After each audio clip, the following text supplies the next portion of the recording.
International Day for the Preservation of Ozone Layer. It is celebrated to commemorate the date of signing the Montreal Protocol designed to protect the ozone layer. It is celebrated to spread awareness among people about the depletion of the ozone layer and search for possible solutions to preserve it.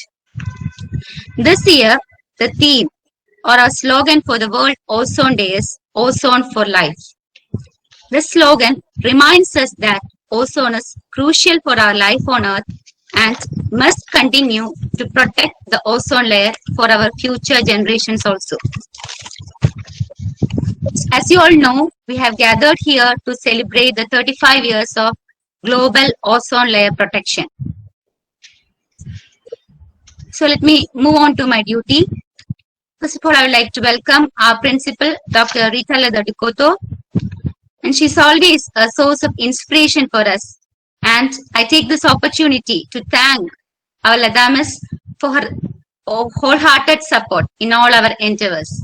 On behalf of the Department of Mathematics, IQAC Green Initiatives Committee, and the Energy Club, I welcome you, dear Miss, to this gathering.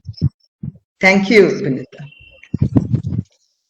Life on Earth would not be possible without sunlight.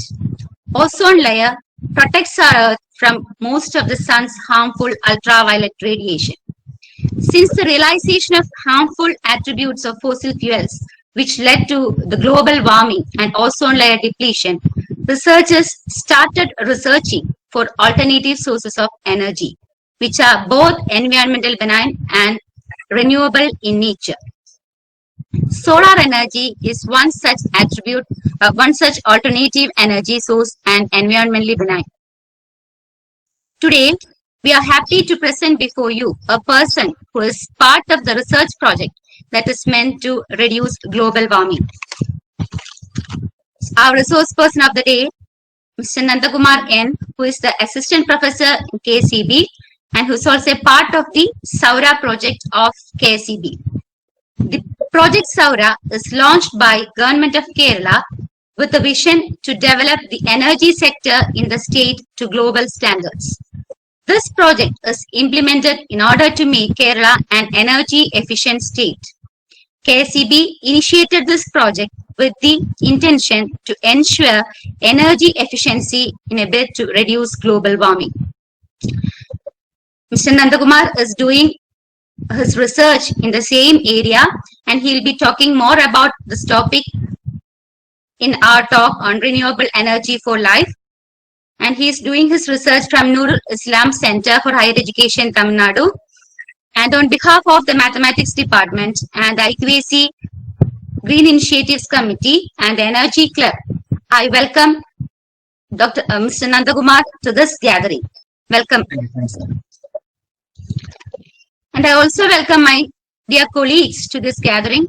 And they were the source of support for me always for all the endeavors. And also my dear students, you are the source of inspiration for all our activities. And I welcome all the students to this gathering. Okay, welcome dear students. Okay, once again, I welcome you all. Okay, thank you. Now I invite our principal, Dr. Ladamis, to deliver a few words. Resource person of the day, Dr. Nandakumar N., head of the Department of Mathematics, Dr. Vinita, faculty members of the Department of Mathematics, Chitra KS and Namita, all other students of the not only of the Mathematics Department, but members of the Green Initiatives Club and the Energy Club. Yes, I think we have a lot of collaborations in this program, which is something to be appreciated. I think Dr. Vinita has already mentioned in an introductory note about the significance of the day, why today is celebrated as International Day for Protection of the Ozone Layer. And she has also mentioned quite a few remarkable things about this day. So maybe I would not like to dwell too much about that, other than to say that I think again she has said about the theme of the day. I think it's Ozone for Life, and it's commemorating the 35 years of ozone layer protection. Right, so everything which has to be said about the Ozone Day, practically maybe it has been said. But what I would just like to note today, and I'm happy to see that the theme for the talk is renewable energy for life. So we are going to be talking about how we can substitute the so-called the dirty energy with the clean renewable energy, which is a very welcome initiative. And I think we have the right person today to talk about that, Dr. Nandakumar, who is also a member of our extended family. I think it is remarkable. I find it striking that the resource person today is a member of our own family, which is, again, we can say it is using our resources sustainably. If Sir would forgive me for saying that, I think it's a welcome move, and I'm so happy to welcome him on this occasion too. So when we talk about Ozone Day, we have to necessarily think about the human activity which is contributing to the depletion of the ozone layer, which is like, as we know, it's a kind of safety net for us, right? A protective layer which is sustaining life on Earth and protecting us from the harmful ultraviolet radiation. As students of science who are attending, I think all of you know that. But I think it's also a good day for us to think about how humankind is using the natural resources of our planet at a much faster rate than they are being replaced, which is why we are talking about renewable energy today. We know that much of our current development is unsustainable, and economic globalization is increasingly raising concerns related to the degradation of the environment and telling us why we should be thinking more seriously about protecting the environment and protecting the ozone layer, etc. And we know the concept of sustainable development is one of the strongest positions which we are arguing for today in the environmental debate. So I would like to say that this day is a day where each one of us, individuals and organizations, we should be thinking, we should be reaffirming our commitment to protecting the earth and using the energy and resources of the earth wisely and sustainably.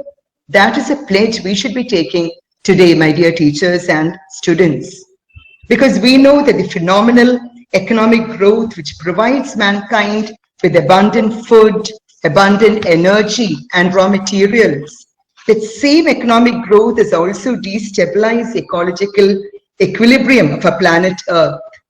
And the very sad fact is that when a choice is to be made between economic growth and ecological stability, CEOs of companies, politicians, voters, and practically everyone, we prefer growth to ecological stability and environmental protection.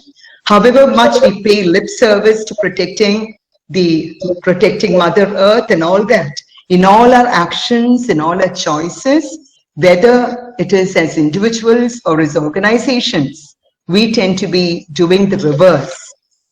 I remember saying, I had this poster in my hostel room in my degree days which said, are you here with the solution or are you part of the problem? And I think that's a question we should be asking ourselves today, my dear students. Are we here as a part of the problem or as a part of the solution?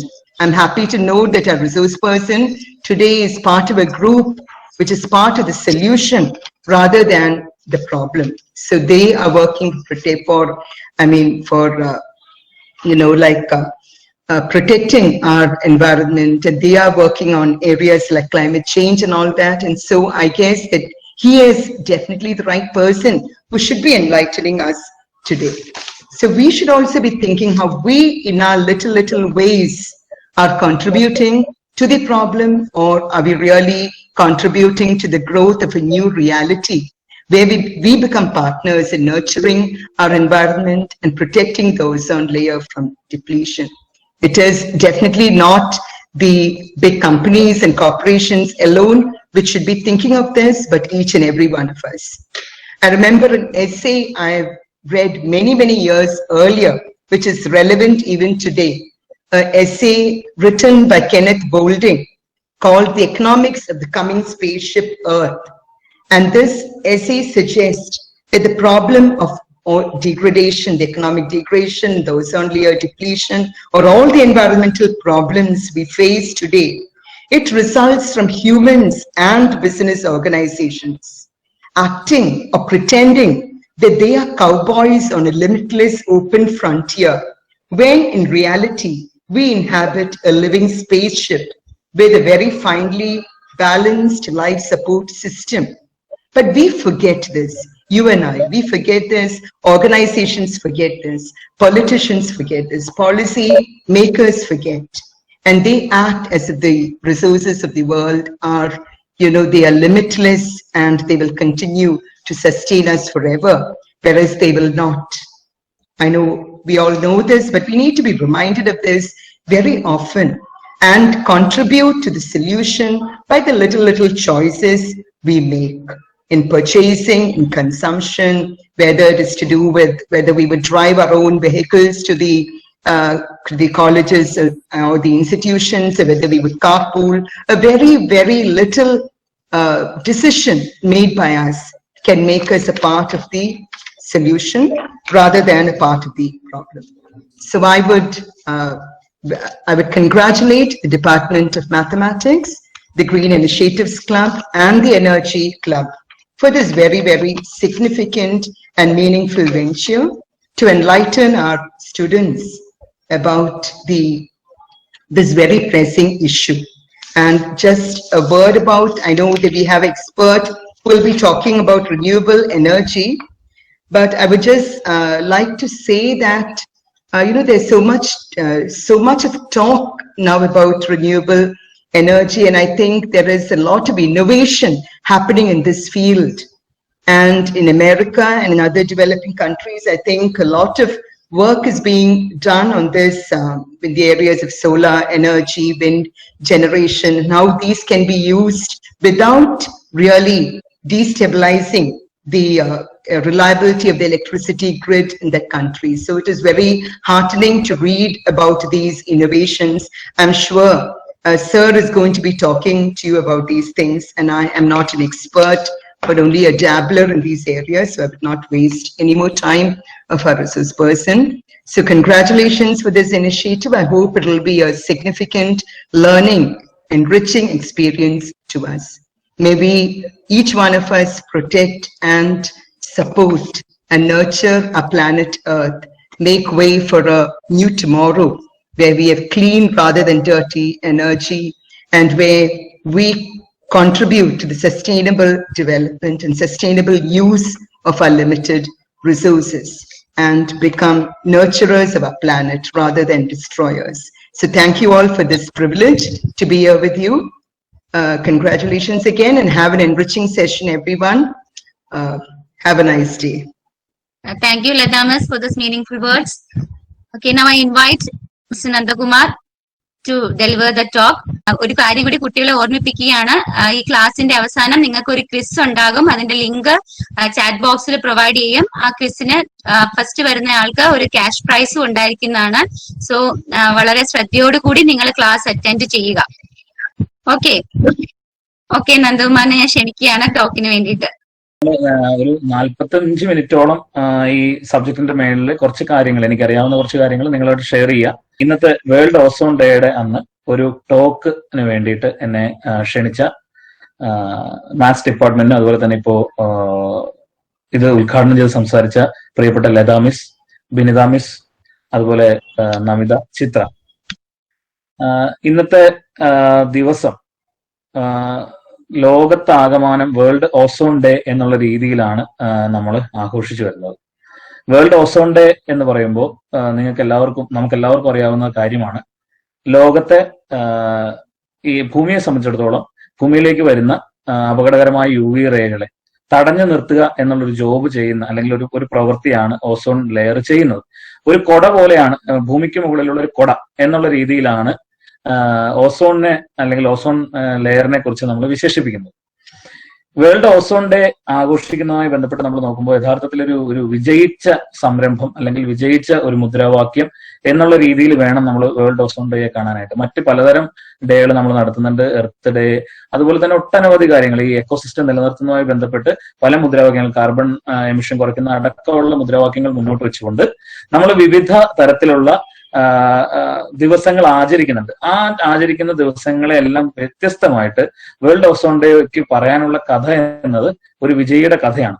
കാരണം ഇന്ന് നമ്മൾ നോക്കുമ്പോൾ 1970കളുടെ തുടക്കം മുതൽ 1990കളുടെ ഒടുക്കം വരെ ഏറെക്കുറെ ozone ലെയറിന് depletion സംഭവിച്ചുകൊണ്ടിരുന്നാണ് കണ്ടിരുന്നതെങ്കിൽ ഇന്ന് നമ്മൾ പരിശോധിക്കുമ്പോൾ ഓസോൺ കുറച്ചുകൂടി ശക്തമായ രീതിയിൽ ഹീൽ ചെയ്തുകൊണ്ടിരിക്കുന്നു എന്നുള്ളതാണ് മനസ്സിലാവുന്നത്. ഓസോണിനുണ്ടായിരുന്ന സോ കോൾഡ് അന്റാർട്ടിക്കയിൽ കണ്ടിരുന്ന ഓസോൺ ഹോൾ ഹീൽ ചെയ്യപ്പെടുന്നു എന്നുള്ള വളരെ പോസിറ്റീവ് ആയിട്ടുള്ള ഒരു സാധനമാണ് കഴിഞ്ഞ 2 കൊല്ലമായി ശാസ്ത്ര ലോകത്തെ ആകെ ആഹ്ലാദിപ്പിക്കുന്ന, ലോക രാജ്യങ്ങളെ ആകെ ആഹ്ലാദിപ്പിക്കുന്ന ഒരു റിസൾട്ടാണ് അത് ഉണ്ടാക്കിയിരിക്കുന്നത് എന്നുള്ളത് വളരെ പ്രധാനപ്പെട്ടതാണ്. ഇങ്ങനെ നോക്കുമ്പോൾ ഇതിന്റെ കാരണം എന്താണ് എന്ന് ചോദിച്ചു കഴിഞ്ഞാൽ ഇത് സ്വയം മാറിയതല്ല. കഴിഞ്ഞ 35 കൊല്ലമായിട്ട് ബിനിത മിസ് ഇവിടെ തുടക്കം പറഞ്ഞു, 35 വർഷം വേൾഡ് ഓസോൺ ഡേ അല്ലെങ്കിൽ വിയന്ന കൺവെൻഷന്റെ 35ാമത്തെ വർഷമാണ് നമ്മൾ ഇന്ന് കൊണ്ടാടുന്നത്. ഈ 35 വർഷത്തെ പ്രവർത്തനങ്ങൾ നോക്കുമ്പോൾ ലോകരാജ്യങ്ങളെല്ലാം തന്നെ ഒരു കുടക്കീഴിലാണ് നിരുന്നുകൊണ്ട് തന്നെ, ഓസോണിന്റെ കുടക്കീഴിൽ നിന്ന് തന്നെ പറയാം, ഓസോണിന്റെ കുടക്കീഴിൽ അണിനിരുന്നുകൊണ്ട് തന്നെ ഇതിനെതിരെ അല്ലെങ്കിൽ ഇതിനെ ഡിപ്ലീറ്റ് ചെയ്യപ്പെടുന്ന മുഴുവൻ സംയുക്തങ്ങൾക്കും മൂലകങ്ങൾക്കുമെതിരെ ശക്തമായ രീതിയിലുള്ള പ്രതിരോധമാണ് തീർത്തത്. ആ പ്രതിരോധത്തിന്റെ ഭാഗം ഇന്ന് വിജയിച്ചിരിക്കുന്നു എന്നുള്ളതാണ് സന്തോഷകരമായ ഒരു കാര്യം നമുക്ക് ആദ്യമേ പറയാനുള്ളത്. എന്തായാലും ഇത്തരം കാര്യങ്ങൾ യഥാർത്ഥത്തിൽ നമ്മൾ നടത്തിക്കൊണ്ടുവരുന്നത് നമ്മൾ നോക്കിക്കഴിഞ്ഞാൽ അറിയാം, ലൈഫ് നിലനിന്ന് പോവുക, ഈ ലോകത്തിലെ മനുഷ്യന്റെ ജീവിതം നിലനിന്ന് പോവുക എന്നുള്ളതാണ് ഇതിന്റെ പ്രധാനപ്പെട്ട ആശയങ്ങളിലൊന്ന്. സസ്റ്റൈനബിൾ ആയിട്ടുള്ള ഒരു ലൈഫ് മുന്നോട്ട് കൊണ്ടുപോകാനായിട്ട് മനുഷ്യന് സാധ്യമാകണം.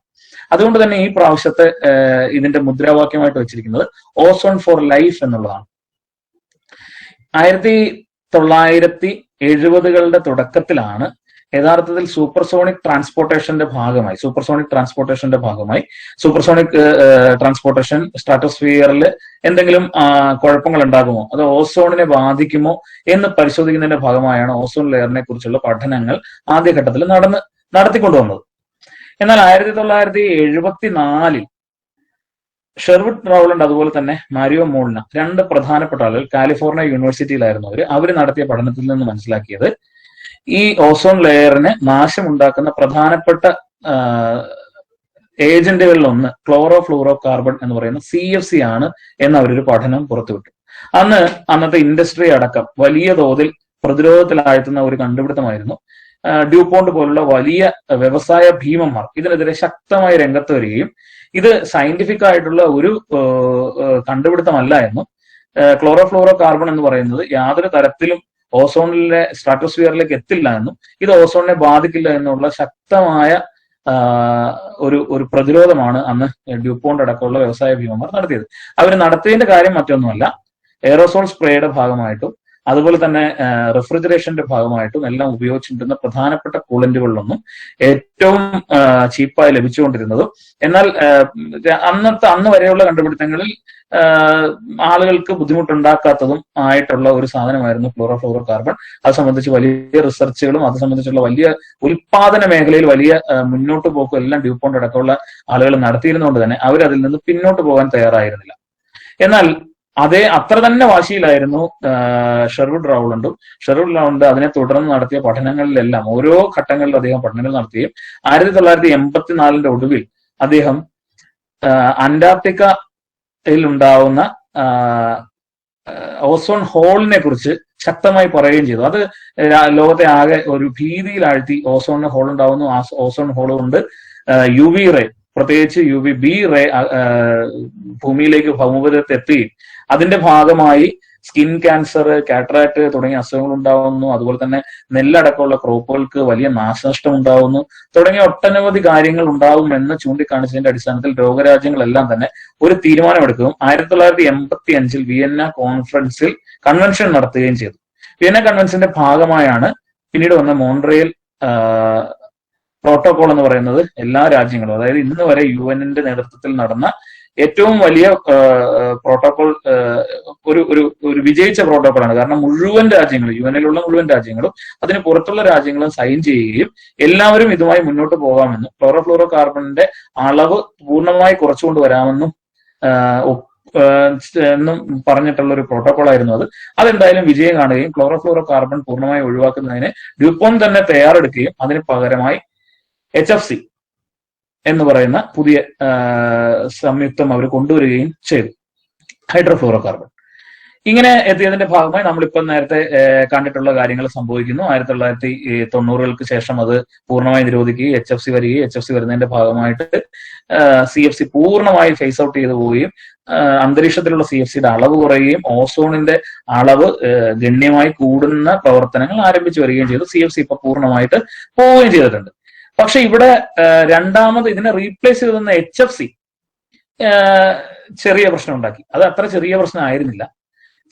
വന്നിരിക്കുന്ന പ്രശ്നം എന്ന് പറഞ്ഞാൽ HFC ഓസോൺ ലെയറിന് പ്രശ്നം ഉണ്ടാക്കുന്നില്ല എങ്കിലും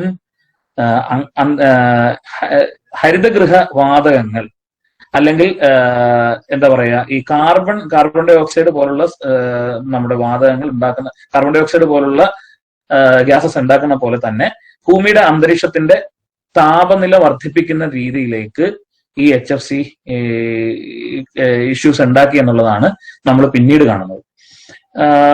ആദ്യം അവർ ഹോളാണ് ഉണ്ടാക്കിയെങ്കിൽ ഇന്ന് അവർ ഭൂമിയെ ബേൺ ചെയ്യുന്നു എന്നാണ് ഇന്ന് അതിനെതിരെ ശക്തമായിട്ടുള്ള ഒരു വാദഗതിയായിട്ട് നിൽക്കുന്നത്. ആദ്യം അവരുണ്ടാക്കിയത് ഭൂമിക്ക് ഒരു ഹോളാണ്, എന്നാൽ ഇന്ന് ഭൂമിയെ മൊത്തത്തിൽ കത്തിച്ച് ചാമ്പലാക്കുന്ന നിലയിലേക്കാണ് ഈ റെഫ്രിജറേഷനും അതുപോലെ തന്നെ എയറോസോൾ സ്പ്രേക്കും ഒക്കെ വേണ്ടിയിട്ടുള്ള കൂളന്റുകൾ ഉണ്ടാക്കുന്ന കമ്പനികൾ മുന്നോട്ട് പോകുന്നത് എന്നാണ് ഇതിനെതിരായ ശക്തമായ വാദഗതി ഉയർത്തിയിരിക്കുന്നത്. അപ്പൊ നമുക്ക് എല്ലാവർക്കും അറിയാവുന്ന പോലെ തന്നെ ഇപ്പോ ഭൂമിയെ ബാധിക്കുന്ന ഏറ്റവും വലിയ പ്രശ്നങ്ങളിൽ ഒന്ന് എന്ന് പറയുന്നത് ആഗോള താപനം അല്ലെങ്കിൽ ഗ്ലോബൽ വാർമിംഗ് ആണ്. ഈ ഗ്ലോബൽ വാർമിംഗിന്റെ ഏറ്റവും പ്രധാനപ്പെട്ട വില്ലൻ, ഏറ്റവും പ്രധാനപ്പെട്ട വില്ലൻ എന്ന് പറയുന്നത് കാർബൺ ഡൈ ഓക്സൈഡ് ആണ്. ഈ കാർബൺ ഡൈ ഓക്സൈഡ് എങ്ങനെയാണ് ഉണ്ടാവുന്നത്? കാർബൺ ഡൈ ഓക്സൈഡ് ഉണ്ടാവുന്നതിന്റെ പ്രധാനപ്പെട്ട കാരണങ്ങളിൽ ഒന്ന് എനർജിക്ക് വേണ്ടിയിട്ട് മനുഷ്യൻ, പ്രത്യേകിച്ച് ഇലക്ട്രിസിറ്റി ഉൽപാദനത്തിന് അടക്കമായി നമ്മൾ ഫോസിൽ ഫ്യൂവൽസിനെ നമ്മൾ ഡിപ്പെൻഡ് ചെയ്യുന്നതുകൊണ്ടാണ്. ഫോസിൽ ഫ്യൂവൽസിനെ ഡിപ്പെൻഡ് ചെയ്ത് നമ്മൾ മുന്നോട്ട് പോകുന്നത് കൊണ്ടാണ് യഥാർത്ഥത്തിൽ ഈ കാർബൺ ഡൈ ഓക്സൈഡിന്റെ അളവ് കൂടിക്കൂടി വരുന്നത്. ഇത് എങ്ങനെ കുറയ്ക്കാം എന്നുള്ള ചോദ്യത്തിന്റെ ഉത്തരമാണ് യഥാർത്ഥത്തിൽ റിന്യൂവബിൾ എനർജി എന്ന് പറയുന്നത്. നേരത്തെ ഭൂമിക്ക് ഒരു സുഷിരമായിരുന്നു ഉണ്ടായിരുന്നതെങ്കിൽ ആ സുഷിരത്തെ നമ്മൾ മറികടക്കാൻ ശ്രമിക്കുമ്പോൾ ഇന്ന് നമ്മൾ നേരിടുന്ന ഏറ്റവും വലിയ പ്രശ്നമായിട്ടുള്ള ഗ്ലോബൽ വാർമിംഗിലേക്കാണ് നമ്മൾ പോയിക്കൊണ്ടിരിക്കുന്നത്. ഈ ഗ്ലോബൽ വാർമിംഗ് എന്ന് പറയുന്നത് അത്ര നിസ്സാരമായി നമുക്ക് കാണാൻ സാധിക്കുകയില്ല. ആ ഗ്ലോബൽ വാർമിംഗ് ഉണ്ടാക്കാൻ പോകുന്ന പ്രത്യാഘാതങ്ങൾ വളരെ വലുതാണ്. പ്രത്യേകിച്ച് ഇതും നേരത്തെ പറഞ്ഞ പോലെ തന്നെ 1980-കളുടെ ഒടുവിലാണ് യഥാർത്ഥത്തിൽ ഈ ഗ്ലോബൽ വാർമിംഗ് സംബന്ധിച്ചും പഠനങ്ങൾ നടത്താനായിട്ട് തയ്യാറായത്. ആ പഠനങ്ങളുടെ എല്ലാം ഭാഗമായിട്ട് മനസ്സിലാക്കിയത് ഇൻഡസ്ട്രിയലൈസേഷന് മുമ്പ്, വ്യവസായ വിപ്ലവത്തിന് മുമ്പ് ഭൂമിയിലെ കാർബണിന്റെ അളവെന്ന് പറയുന്നത് 200 ppm മാത്രമായിരുന്നു. 200 ppm എന്ന് പറഞ്ഞാൽ ഒരു ദശലക്ഷം വരുന്ന അന്തരീക്ഷത്തിന്റെ കണങ്ങളിൽ 200 പാർട്സ് മാത്രമേ കാർബൺ ഉണ്ടാവൂ എന്ന് നമുക്ക് എളുപ്പത്തിൽ മനസ്സിലാക്കുന്നതിന് വേണ്ടിയിട്ട് നമുക്ക് പറയാം. ആ 200-ൽ നിന്ന് 1985-കളിൽ ഇത് സംബന്ധിച്ചുള്ള പഠനം നടക്കുന്ന സമയമാകുമ്പോഴേക്കും ഏകദേശം 380-നടുത്ത് ppm-ലേക്ക് ഇത് വർദ്ധിക്കുകയുണ്ടായിട്ടുണ്ട്. അതിനുശേഷം 1995-ൽ ജപ്പാനിലെ ക്യോട്ടോ പ്രോട്ടോകോൾ ഇതിനെതിരെ ശക്തമായ ഒരു പ്രോട്ടോകോൾ കൊണ്ടുവന്നു. മോൺട്രിയൽ പ്രോട്ടോകോളിന്റെ എല്ലാം വലിയ വിജയത്തിന് ശേഷം, അല്ലെങ്കിൽ അത് വിജയത്തിലേക്ക് കൊണ്ടുപോകുന്നതിന്റെ ഭാഗമായി തന്നെയാണ് ഇതും വലിയ വിജയം ഉണ്ടാവും എന്ന തരത്തിൽ തന്നെയാണ് UN ഇത് കൊണ്ടുവരുന്നത്. ഇതിന്റെ സമയത്ത് വീണ്ടും ppm പാർട്സ് പെർ മില്യൺ, എത്ര പാർട്സ് പെർ മില്യനാണ് കാർബണിന്റെ അളവെന്ന് നോക്കുമ്പോൾ 1980-കളിലെ 390 ആയിരുന്നെങ്കിൽ അത് 396 അത് വർദ്ധിക്കുകയാണ് ഉണ്ടായത് 95-ഓടുകൂടി തന്നെ. തുടർന്ന് ഈ കാർബൺ എമിഷൻ കുറയ്ക്കുന്നതിന് വേണ്ടിയിട്ടുള്ള റിന്യൂവബിൾ എനർജി അടക്കമുള്ള സംവിധാനങ്ങളെ കുറിച്ച് ലോകം വളരെ സീരിയസ് ആയി ചിന്തിക്കുകയും അതിനുശേഷം വന്ന ക്യോട്ടോ പ്രോട്ടോകോളിന് ശേഷം പാരീസ് ഉടമ്പടി ഈ അടുത്ത കാലഘട്ടത്തിൽ വരികയൊക്കെ ചെയ്തിട്ടുണ്ട്. എന്നാൽ ഇതിന്റെ ഒന്നും ഭാഗമായിട്ട് കാർബണിന്റെ എമിഷൻ നമുക്ക് കുറയ്ക്കാൻ സാധിച്ചിട്ടില്ല. കാരണം മനുഷ്യന്റെ എനർജി അല്ലെങ്കിൽ ഉപഭോഗം എന്ന് പറയുന്നത് വലിയ തോതിൽ മുന്നോട്ട് പോകുന്ന ഒരു സാഹചര്യമാണ് ഉണ്ടായിരിക്കുന്നത്. റിന്യൂവബിൾ എനർജി മുന്നിലേക്ക് കയറി വരുന്നുണ്ടെങ്കിൽ തന്നെയും നമ്മുടെ എനർജിയുടെ ഉപഭോഗം വളരെ കൂടുന്നതനുസരിച്ച് കാർബൺ എമിഷൻ കൂടുകയാണ് ചെയ്തുകൊണ്ടിരിക്കുന്നത്. കാർബൺ എമിഷൻ കൂടുന്നതിന്റെ ഭാഗമായി ഇപ്പൊ നമ്മൾ നോക്കുമ്പോൾ അന്തരീക്ഷത്തിലെ PPM എന്ന് പറയുന്നത് കാർബൺ PPM എന്ന് പറയുന്നത് 412 PPM ആയിട്ട് മുന്നിലേക്ക് പോയിട്ടുണ്ട്. നേരത്തെ നമ്മൾ പറഞ്ഞിട്ടുണ്ടായിരുന്ന ഒരു കാര്യം, 410 PPM എപ്പോഴാണോ ഭൂമിയിലെ കാർബണിന്റെ അളവ് കൂടുന്നത് അതിനുശേഷമുള്ള ഭൂമിയുടെ അന്തരീക്ഷത്തെ പൊല്യൂഷനുള്ള ഒരു അന്തരീക്ഷമായി വേണം കാണാനെന്നാണ് ശാസ്ത്രലോകം പറഞ്ഞിരുന്നത്. ഏതായാലും ഇപ്പൊ നമ്മൾ ആ ഒരു കണ്ടീഷനിലാണ് നിൽക്കുന്നത്. എന്നാൽ ഈ PPM എവിടം വരെ പോകാൻ സാധിക്കുമെന്നും ഈ സമയത്ത് നമ്മൾ ഒരു പ്രധാനപ്പെട്ട ചോദ്യങ്ങളിലൊന്നാണ്. എവിടം വരെ പോകാൻ സാധിക്കുമെന്ന് കണക്ക് കൂട്ടുമ്പോൾ 450 PPM ആണ് ഭൂമിയുടെ ആവാസ വ്യവസ്ഥ ഇങ്ങനെ തന്നെ നിലനിർത്തുന്നതിന് വേണ്ടിയിട്ട് എത്താവുന്ന പരമാവധി ലെവൽ എന്ന് പറയുന്നത്. ഈ 450 PPM കടന്നുപോയാൽ എന്ത് സംഭവിക്കും? 450 PPM കടന്നുപോയാൽ ഭൂമിയുടെ താപനം എന്നത് 2 ഡിഗ്രി സെൽഷ്യസ് അധികമായിട്ട് ഉയരും. ഇങ്ങനെ ഉയരുന്നതിന്റെ ഭാഗമായിട്ട് സംഭവിക്കുന്ന എന്താന്ന് പറഞ്ഞു കഴിഞ്ഞാൽ ഭൂമിയുടെ സമുദ്ര നിരപ്പ് എന്ന് പറയുന്നത് 1 മീറ്റർ മുതൽ 3 മീറ്റർ വരെ ഉയരാൻ സാധ്യതയുണ്ട്. ഇങ്ങനെ 1 മീറ്റർ മുതൽ 3 മീറ്റർ വരെ ഉയർന്നാൽ ഏകദേശം 100 കോടി ജനങ്ങൾ മുതൽ 300 കോടി ജനങ്ങളുടെ ഒരു ആവാസ വ്യവസ്ഥയെ പൂർണ്ണമായി തുടച്ചു നീക്കത്തക്ക രീതിയിൽ ആയിരിക്കും വെള്ളപ്പൊക്കം ഉണ്ടാവുക. ഇത് വളരെ ഭീതികരമായ കാര്യമാണ്. ഈ 450 എന്ന് പറയുന്ന അത്രയും ദൂരെയല്ല. കാരണം ഓരോ വർഷവും നമുക്ക് ഏകദേശം 1.6 PPM മുതൽ 2 PPM വരെയുള്ള കാർബൺ കണ്ടന്റ് ആണ് അന്തരീക്ഷത്തിൽ കൂടിക്കൊണ്ടിരിക്കുന്നത്. ഇത് ഏറ്റവും പ്രധാനപ്പെട്ട കാര്യമാണ്. ഇത് അല്ലെങ്കിൽ ഇതിന് കാരണഭൂതരായ ആളുകൾ എന്ന് പറയുന്നത് ഇപ്പൊ ഇവിടെ സ്റ്റുഡൻസ് വിദ്യാർത്ഥി സുഹൃത്തുക്കളും കൂടി ഇരിക്കുന്നതുകൊണ്ടാണ്. ഞങ്ങളുടെ ജനറേഷനും ഞങ്ങളുടെ തൊട്ടു മുമ്പുള്ള ജനറേഷനുമാണ്. നിങ്ങളുടെ ജനറേഷനിലേക്ക് വന്നപ്പോഴേക്കും ഇതെല്ലാം ആക്കി ഞങ്ങൾ വെച്ചിരിക്കുകയാണ്. പക്ഷെ ഞങ്ങൾ ചെയ്തത് നിങ്ങൾ ചെയ്യരുത് എന്ന് പറയാനാണ് പ്രധാനമായിട്ടും ഈ ക്ലാസ്സിലൂടെ നമ്മൾ ഉദ്ദേശിക്കുന്നത്. ഞങ്ങൾ അത് ചെയ്തു, ഇനി നിങ്ങളും അത് തന്നെ ചെയ്യാൻ ആണ് ശ്രമിക്കുന്നതെങ്കിൽ ഈ ഭൂമി ഈ പറയുന്ന 2050 ശേഷം ഉണ്ടാവില്ല. 2050 എന്ന് പറയുമ്പോൾ ഇപ്പം ഞങ്ങളെപ്പോലുള്ള ആളുകളെ സംബന്ധിച്ചോളം ഞങ്ങളുടെ ഒരു നല്ല കാലഘട്ടം അവസാനിക്കുന്നു. എന്നാൽ നിങ്ങളെപ്പോലുള്ള ആളുകൾ യഥാർത്ഥത്തിൽ നിങ്ങളുടെ ഏണിംഗ് കപ്പാസിറ്റി കൂടി നിങ്ങൾ മെച്ചപ്പെട്ടൊരു ജീവിത സാഹചര്യത്തിലേക്ക് നിങ്ങളൊരു നല്ല കുടുംബ പശ്ചാത്തലത്തിലേക്ക് ഒക്കെ പോകുന്ന ഘട്ടത്തിലായിരിക്കും ഒരു പക്ഷേ ഭൂമി ഏറ്റവും ഭീതിത്വമായ സ്ഥിതിയിലേക്ക് പോകുന്നത് എന്നത് നിങ്ങൾ മറക്കരുത്. അതുകൊണ്ട് നമുക്ക് എല്ലാവർക്കും ചേർന്ന് ഇതിൽ ചെയ്യേണ്ടതെന്ന് പറയുന്നത് ഇതിന്റെ ഒരു ഓൾട്ടർനേറ്റീവ് കണ്ടുപിടിക്കുക എന്നുള്ളതാണ്. ആ ഓൾട്ടർനേറ്റീവ് എന്താണ് എന്ന് ചോദിച്ചാൽ ആ ഓൾട്ടർനേറ്റീവ് ആണ് യഥാർത്ഥത്തിൽ നമ്മുടെ റിന്യൂവബിൾ എനർജി എന്ന് പറയാം. പുനരുപയോഗ ഊർജ്ജ സ്രോതസ് എന്നാണ് അതിന്റെ മലയാളം. റിന്യൂവബിൾ എനർജിയുടെ മലയാളം എന്ന് പറയുന്നത് പുനരുപയോഗ ഊർജ്ജ സ്രോതസ് എന്നുള്ളതാണ്. അപ്പോൾ റിന്യൂവബിൾ എനർജി ഫോർ ലൈഫ്, അതായത് ഇന്ന് നമ്മൾ എടുത്തിരിക്കുന്ന ഓസോൺ ഫോർ ലൈഫ് എന്നുള്ളത് നമ്മളൊരു ചെറിയ മാറ്റത്തോടു കൂടി റിന്യൂവബിൾ എനർജി ഫോർ ലൈഫ് എന്ന് പറയുന്നു. കാരണം നേരത്തെ പറഞ്ഞ പോലെ തന്നെ സുസ്ഥിരമായ ഒരു ജീവിതം ഭൂമിയിൽ സാധ്യമാകണമെങ്കിൽ നമുക്ക് കാർബൺ എമിഷൻ എന്ന് പറയുന്നത് കുറച്ചു കൊണ്ടുവന്നേ പറ്റും. നമ്മുടെ ഏറ്റവും ഇമ്മീഡിയറ്റ് ആയിട്ടുള്ള ത്രെറ്റുകളിലൊന്നാണ് കാർബണിന്റെ അളവ് കൂടുക എന്നുള്ളത്. ആ കാർബണിന്റെ അളവ് കുറച്ചു കൊണ്ടുവരണം. കഴിഞ്ഞ ജനറേഷൻ അല്ലെങ്കിൽ നമ്മുടെ ജനറേഷൻ കൊണ്ടുവന്ന ഏറ്റവും വലിയ പ്രശ്നങ്ങളിലൊന്നെന്ന് പറയുന്നത് വലിയ തോതിലുള്ള എനർജിയുടെ ഉപഭോഗമാണ്. ആ എനർജിയുടെ ഉപഭോഗം അല്ലെങ്കിൽ പവറിന്റെ ഉപഭോഗം എന്ന് പറയുന്നത് നമുക്ക് കുറയ്ക്കാൻ പറ്റുന്ന സാധനമല്ല. ആ കൺസപ്ഷൻ കൂട്ടി തന്നെ നമുക്ക് കൊണ്ടുപോകാൻ പറ്റുള്ളൂ. കാരണം മനുഷ്യൻ മുന്നിലേക്ക് തന്നെയാണ് ഡെവലപ്പ് ചെയ്ത് പോകുന്നത്.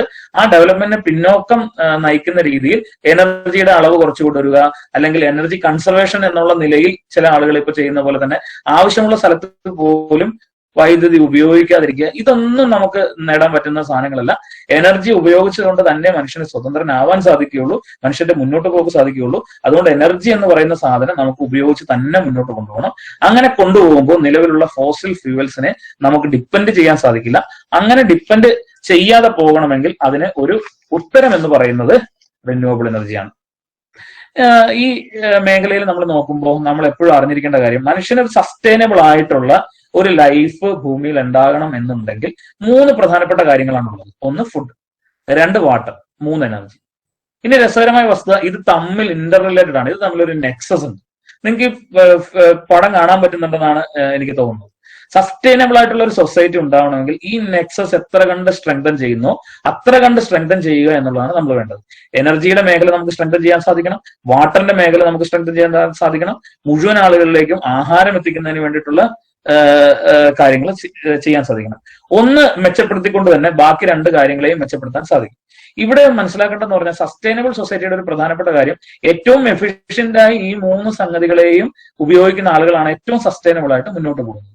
ഇവിടെ നോക്കുക, വാട്ടർ ശരിക്കും എനർജി ആയിട്ട് ഇന്റർഡിപെൻഡന്റ് ആണ്. വാട്ടർ ഉപയോഗിച്ച് നമ്മൾ എനർജി ഉണ്ടാക്കുന്നു, അതുപോലെ തന്നെ എനർജി ഉപയോഗിച്ചുകൊണ്ട് നമ്മൾ പമ്പ് ചെയ്യുന്നു, വാട്ടർ കൺവെൻസ് നടത്തുന്നു, വാട്ടർ ഹീറ്റ് ചെയ്യുന്നു, ആ വാട്ടർ ഉപയോഗിക്കുന്നു, ജനങ്ങൾ ഉപയോഗിക്കുന്നു. ഇനി എനർജിയും ഫുഡ് നോക്കൂ, ഫുഡിൽ നിന്ന് ബയോമാസിൽ നിന്ന് നമ്മൾ എനർജി ഉണ്ടാക്കുന്നു, അതുപോലെ തന്നെ എനർജി ഉപയോഗിച്ച് നമ്മൾ കുക്ക് ചെയ്യുന്നു, ഫുഡിന്റെ പ്രൊഡക്ഷൻ നടത്തുന്നു, പ്രോസസ്സിംഗ് നടത്തുന്നു, വേസ്റ്റ് മാനേജ്മെന്റ് നടത്തുന്നു. അതുപോലെ തന്നെയാണ് ഫുഡും വാട്ടറും തമ്മിലുള്ള ബന്ധവും. അപ്പോൾ ഈ തരത്തിൽ ഇത് തമ്മിലുള്ള നെക്സസ് കൃത്യമായി നിലനിർത്തിക്കൊണ്ടു പോവുക എന്നത് വളരെ പ്രധാനപ്പെട്ടതാണ്. ഇവിടെ നെക്സസ് നിലനിർത്താനായിട്ടുള്ള ഏറ്റവും വലിയ പ്രശ്നങ്ങളിൽ ഒന്ന്, ഭൂമിയിലുള്ള ജനങ്ങളുടെ അല്ലെങ്കിൽ മനുഷ്യന്റെ പോപ്പുലേഷൻ എന്ന് പറയുന്നത് ഭയങ്കരമായ രീതിയിൽ വർദ്ധിച്ചു വന്നുകൊണ്ടിരിക്കുകയാണ്. പ്രത്യേകിച്ച് ഇന്ത്യയുടെ നോക്കുക, സ്വാതന്ത്ര്യാനന്തര ഇന്ത്യയിൽ ഉണ്ടായിരുന്നതിനേക്കാൾ 4-5 ഇരട്ടി ആളുകളാണ് ഇന്ന് നമുക്ക് നമ്മുടെ പോപ്പുലേഷനായിട്ട് വന്നിട്ടുള്ളത്. അതുകൊണ്ട് തന്നെ പോപ്പുലേഷൻ ഇൻഡെക്സിനെ സംബന്ധിച്ചിടത്തോളം നമ്മൾ നോക്കുമ്പോൾ ലോകത്തിലെ തന്നെ 2ാമത്തെ ഏറ്റവും വലിയ പോപ്പുലേറ്റഡ് ആയിട്ടുള്ള സ്ഥലമാണ് ഇന്ത്യ. ചൈന, ഏഷ്യൻ രാജ്യങ്ങൾ പൊതുവിൽ വലിയ പോപ്പുലേഷൻ ഉള്ള സ്ഥലങ്ങളാണ്. എന്തായാലും ഈ പോപ്പുലേഷൻ കുറച്ചു കൊണ്ടുവരിക അല്ലെങ്കിൽ അതെങ്ങനെ കുറച്ചു കൊണ്ടുവരണം എന്നൊന്നും എന്റെ തൽക്കാലം വിഷയമല്ല. അതുപോലെ തന്നെ വാട്ടർ ആയതുകൊണ്ട് തന്നെ വാട്ടർ, ഫുഡ് ഇതെങ്ങനെ കൈകാര്യം ചെയ്യണം എന്നുള്ള കാര്യത്തിൽ നമ്മളിപ്പോ ഞാൻ കമന്റ് ചെയ്യുന്നില്ല, കാരണം അത് എന്റെ ഏരിയ അല്ല. പക്ഷെ ഇവിടെ എനർജി എങ്ങനെ എഫിഷ്യന്റ് ആയിട്ട് ഉപയോഗിക്കാൻ സാധിക്കും, എനർജിക്ക് എന്തൊക്കെ ഓൾട്ടർനേറ്റീവ് ചെയ്യാൻ സാധിക്കും എന്നുള്ളത് എന്റെ ഏരിയ ആയതുകൊണ്ട് തന്നെ ആ ഏരിയയിലേക്കാണ് നമ്മൾ ഇന്ന് ഈ ക്ലാസ്സുമായിട്ട് ബന്ധപ്പെട്ട് മുന്നോട്ട് പോകാനായിട്ട് പോകുന്നത്. ഇവിടെ എനർജിയാണ് നമ്മുടെ ഏരിയ എന്ന് പറയുന്നത്. എനർജി എന്ത് സാധനത്തിനും, മനുഷ്യന്റെ നിലനിൽപ്പ്, നേരത്തെ പറഞ്ഞ പോലെ നിലനിൽപ്പ് സാധ്യമാണെങ്കിൽ എനർജി ഉപയോഗിച്ചേ പറ്റും. എനർജി ഇല്ലാതെ ഒരു കാരണവശാലും നമുക്ക് മുന്നോട്ട് പോകാൻ പറ്റില്ല. ഈ എനർജി ഉപയോഗിക്കുമ്പോൾ അതിന്റെ ഭാഗമായി അതിന്റെ ബൈ പ്രൊഡക്ട്സ് ഉണ്ടാകുന്നുണ്ട്. ആ ബൈ പ്രൊഡക്റ്റ്, പ്രധാനപ്പെട്ട ബൈ പ്രൊഡക്റ്റുകളിലൊന്ന് കാർബൺ ആണ്. ഇതിന്റെ അളവ് എത്ര കണ്ട് കുറച്ചുകൊണ്ട് വരാം എന്നുള്ളതാണ് എനർജി ഉപയോഗിക്കുമ്പോൾ നമ്മൾ ശ്രദ്ധിക്കേണ്ട കാര്യം. എനർജി 2 തരമുള്ളൂ. ഒന്ന് renewable energy, 2 non renewable energy. ഇത് സോഴ്സിന്റെ അടിസ്ഥാനത്തിലാണ് ഇത് ഉപയോഗിക്കുന്നത്. എനർജിക്ക് വേണ്ടിയിട്ട് ഉപയോഗിക്കുന്ന സോഴ്സിന്റെ അടിസ്ഥാനത്തിലാണ് അത് റിന്യൂവബിൾ ആണോ നോൺ റിന്യൂവബിൾ ആണോ എന്ന് നമ്മൾ പറയുന്നത്. റിന്യൂവബിൾ എന്ന് പറഞ്ഞാൽ നേരത്തെ പറഞ്ഞു, പുനരുപയോഗിക്കാനാവുന്നത്, വീണ്ടും ഉപയോഗിക്കാൻ സാധിക്കുന്ന എന്താണോ അതാണ് റിന്യൂവബിൾ എന്ന് പറയുന്നത്. നോൺ റിന്യൂവബിൾ എന്ന് പറഞ്ഞാൽ പുനരുപയോഗിക്കാൻ സാധിക്കില്ല, അതൊരു എനർജി രൂപമായി കഴിഞ്ഞാൽ പിന്നീട് അതിനെ വേറെ കാര്യങ്ങൾക്കായിട്ട് ആ രൂപത്തിൽ അത് തുടരില്ല എന്നുള്ളതാണ് അതിന്റെ പ്രധാനപ്പെട്ടത്. ഇപ്പൊ നിങ്ങൾ കൽക്കരി എടുക്കുക, കൽക്കരി നിങ്ങൾ കത്തിച്ച് അതിൽ നിന്ന് നമ്മൾ വൈദ്യുതി ഉണ്ടാക്കുന്നു, അല്ലെ? ടർബൈന് കറക്കി തന്നെയാണ് അതിലും നമ്മൾ വൈദ്യുതി ഉണ്ടാക്കുന്നത്. അത് വെള്ളം ചൂടാക്കുകയും അതിൽ നിന്ന് വരുന്ന അല്ലെങ്കിൽ വാട്ടർ ബോയിൽ ചെയ്ത് ആ ബോയിൽ ചെയ്യുന്നതിൽ നിന്നാണ്, അതിൽ നിന്ന് വരുന്ന നീരാവി ഉപയോഗിച്ചുകൊണ്ടാണ് നമ്മൾ എന്ത് ചെയ്യുന്നത്, എനർജി ടർബൈനെ കറക്കുന്നത്. അങ്ങനെ ടർബൈനെ കറക്കുന്നതിന്റെ ഭാഗമായി നമുക്ക് എനർജി ഉണ്ടാകും. ഈ വരുന്ന എനർജി ഉണ്ടാവുന്നതിന്റെ ഭാഗമായി കോളിന് എന്താ സംഭവിക്കുന്നത്, കത്തിപ്പോയ കോള് ആഷായിട്ട് മാറുന്നു. പിന്നീട് അതിൽ നിന്ന് എനർജി ഉത്പാദിപ്പിക്കാനായിട്ട് നിലവിൽ നമുക്ക് സാധിക്കില്ല എന്നുള്ളതാണ് കാണുന്നത്. എന്ന് പറഞ്ഞാൽ ആ എനർജി സോഴ്സ് അതിന്റെ രൂപം മാറ്റി, കോളായിരുന്നത് അത് ആഷായി മാറും. ഇത് തന്നെയാണ് ന്യൂക്ലിയറിന്റെ കാര്യത്തിലും അല്ലെങ്കിൽ നാച്ചുറൽ ഗ്യാസിന്റെ കാര്യത്തിലും നമുക്ക് വരുന്ന അതേ കൺസെപ്റ്റ് തന്നെയാണ്. ഇപ്പം ഡീസൽ പവർ പ്ലാന്റ് എടുത്ത് നോക്കുക, അല്ലെങ്കിൽ നിങ്ങൾ ഈ പറയുന്ന പോലെ മറ്റ് തെർമൽ പവർ പ്ലാന്റുകൾ, നാച്ചുറൽ ഗ്യാസ് ഉപയോഗിക്കുന്ന ഏത് തെർമൽ പവർ പ്ലാന്റുകളോട് ഉപയോഗിക്കുക, ഇവിടെയെല്ലാം എനർജി ആക്കുന്നതിന്റെ ഭാഗമായി സോഴ്സ് അതിന് രൂപമാറ്റത്തിന് വിധേയമാവുകയും പിന്നീട് ഉപയോഗിക്കാനാവാത്ത രീതിയിലേക്ക് അത് മാറിപ്പോവുകയും ചെയ്യുന്നു. അതുകൊണ്ടാണ് അതിനെ പുനരുപയോഗിക്കാനാവാത്ത നോൺ റിന്യൂവബിൾ എനർജി സോഴ്സ് എന്ന് വിളിക്കുന്നത്. റിന്യൂവബിൾ എനർജി സോഴ്സിന്റെ കാര്യം വളരെ വ്യത്യസ്തമാണ്. സൗരോർജ്ജം വരുന്നു, സൗരോർജ്ജത്തിൽ നിന്ന് നമ്മൾ വൈദ്യുതി ഉത്പാദിപ്പിക്കാൻ തന്നെ നമ്മൾ ഉപയോഗിക്കുന്ന സാധനമാണ് സോളാർ പാനൽ എന്ന് പറയുന്നത്. ആ വരുന്ന സോളാർ പാനല് സണ്ണിന്റെ ഇറേഡിയൻസ് ആണ് സ്വീകരിക്കുന്നത്. ഇറേഡിയൻസ് സ്വീകരിക്കുകയും ഇറേഡിയൻസിനെ DC വോൾട്ടേജ് ആയിട്ട്, DC കറണ്ട് ആയിട്ട് കൺവെർട്ട് ചെയ്യുകയും ചെയ്യുക എന്നുള്ളത് മാത്രമേ അവിടെ അത് ചെയ്യുന്നുള്ളൂ. അതിന്റെ ഭാഗമായി സോളാർ എനർജി എവിടെയും നഷ്ടപ്പെട്ടു പോകുന്നില്ല, അല്ലെങ്കിൽ അത് വീണ്ടും ഉത്പാദിപ്പിക്കപ്പെടാതിരിക്കുന്നില്ല. സൂര്യൻ എത്ര കാലം ഉണ്ടോ അത്രയും കാലം മാത്രമേ ഇവിടെ ഈ ലോകത്ത് നിലനിൽപ്പുണ്ടാവുള്ളൂ. സൂര്യന്റെ കണക്ക് പറഞ്ഞാൽ സൂര്യൻ എന്നാണോ ഇല്ലാതാവുന്നത്, സൂര്യന്റെ എനർജി ലോകത്തേക്ക് എന്നാണോ വരാതാവുന്നത്, അതിന് 48 മണിക്കൂറിന് ശേഷം തണുത്തുറഞ്ഞ ഒരു കട്ടയായി ഭൂമി മാറിപ്പോകും എന്നാണ് നമുക്ക് മനസ്സിലാക്കാൻ സാധിച്ചിട്ടുള്ളത്. എന്ന് പറഞ്ഞാൽ പിന്നീട് 2 ദിവസമാണ് പരമാവധി നമുക്കുള്ള. ആ 48 മണിക്കൂർ സർവൈവ് ചെയ്യാൻ പറ്റില്ല എന്നുള്ളത് വേറൊരു വിഷയം. എന്തായാലും 48 മണിക്കൂറിന് ശേഷം ഇവിടെ ഭൂമിയിൽ ജീവൻ സാധ്യമാകില്ല. അപ്പം സൂര്യൻ ഉള്ളിടത്തോളം കാലം മാത്രം നമുക്ക് എനർജി മതി. അതിനുശേഷം നമുക്ക് എന്തായാലും എനർജി കൊണ്ട് കാര്യമില്ല. നമ്മൾ തന്നെ ഇല്ലാത്തപ്പോൾ നമുക്ക് എനർജിയുടെ ആവശ്യമില്ല. അപ്പം എല്ലാ കാലഘട്ടത്തിലും ഉണ്ടാവുന്ന ഒരു സാധനമാണ് സോളാർ എന്ന് പറയുന്നത്. അതുപോലെ ഹൈഡ്രോ പവർ നോക്കുമ്പോഴും വെള്ളത്തിന് യാതൊരുവിധ മാറ്റവും സംഭവിക്കുന്നില്ല. വൈദ്യുതി ഉണ്ടാക്കുന്ന വെള്ളത്തിൽ നിന്ന് പ്രത്യേകിച്ച് ഒന്നും എക്സ്ട്രാക്ട് ചെയ്ത് കളയുന്നില്ലല്ലോ. അത് ടർബൈനെ കറക്കുകയും അതിനുശേഷം അത് അതിന്റെ സ്വാഭാവികമായ സ്ഥലങ്ങളിലേക്ക് മടങ്ങി പോവുകയാണ് ചെയ്യുന്നത്. ഒരു സൈക്കിളിന്റെ ഭാഗമായി മടങ്ങി പോവുകയാണ് ചെയ്യുന്നത്. ഇത് തന്നെയാണ് വിൻഡ് എനർജിയുടെ കാര്യത്തിലും വരുന്നത്, അല്ലെങ്കിൽ ജിയോ തെർമൽ എനർജിയുടെ കാര്യത്തിലും വരുന്നത്. ഇതെല്ലാം തന്നെ നമ്മളെ സംബന്ധിച്ചോളം പുനരുപയോഗിക്കാനാവുന്ന അല്ലെങ്കിൽ കാലാകാലം ഉണ്ടാവുന്ന അക്ഷയ ഊർജ ഖനിയാണ് എന്ന് നമുക്ക് കാണാൻ പറ്റും. അക്ഷയ പാത്രത്തിന്റെ കൺസെപ്റ്റ് നിങ്ങൾക്ക് അറിയാലോ, എത്ര എടുത്താലും തീരാത്തത്. അതാണ് അക്ഷയ ഊർജം എന്നുകൊണ്ട് നമ്മൾ മനസ്സിലാക്കേണ്ടത്. സോ ഇങ്ങനെ രണ്ട് തരം എനർജി സോഴ്സസ് ആണ് ഉള്ളത്. ഒന്ന് റിന്യൂവബിൾ, രണ്ടാമത്തെ നോൺ റിന്യൂവബിൾ. ഇതില് ഇപ്പൊ ഉപയോഗിച്ചു വരുന്നത്, കൺവെൻഷനലായി ഉപയോഗിച്ചു വരുന്നത്, ഏറ്റവും കൂടുതൽ ഉപയോഗിച്ചു വരുന്നത് നോൺ റിന്യൂവബിൾ ആണ്. ആ നോൺ റിന്യൂവബിൾ എനർജി കണ്ടുപിടിച്ചതോടെയാണ്, അല്ലെങ്കിൽ അതിന്റെ ഉപയോഗം കൂട്ടിയതിലൂടെയാണ് 1800-കൾക്ക് ശേഷം വന്ന പ്രധാനപ്പെട്ട മാറ്റങ്ങളൊന്നായിട്ടുള്ള ഇൻഡസ്ട്രിയലൈസേഷൻ അല്ലെങ്കിൽ വ്യവസായ വിപ്ലവവും അതിനുശേഷം ഇന്ന് കണ്ടിട്ടുള്ള മനുഷ്യന്റെ മുന്നോട്ട് പോക്കുകളെ ആകെ സ്വാധീനിച്ച പ്രധാനപ്പെട്ട സോഴ്സുകളാണ് ഈ പറയുന്ന കോളാണ് അതിൽ നമ്പർ 1. അത് 2 ന്യൂക്ലിയർ ആണെങ്കിലും അല്ലെങ്കിൽ നാച്ചുറൽ ഗ്യാസ് ആണെങ്കിലും എല്ലാം ഇതിൽ ഏറ്റവും പ്രധാനപ്പെട്ട പങ്കുവഹിച്ച ആളുകളാണ്. അതുകൊണ്ട് തന്നെ അവരുടെ പങ്ക് നമുക്ക് തള്ളിക്കളയാനാവില്ല.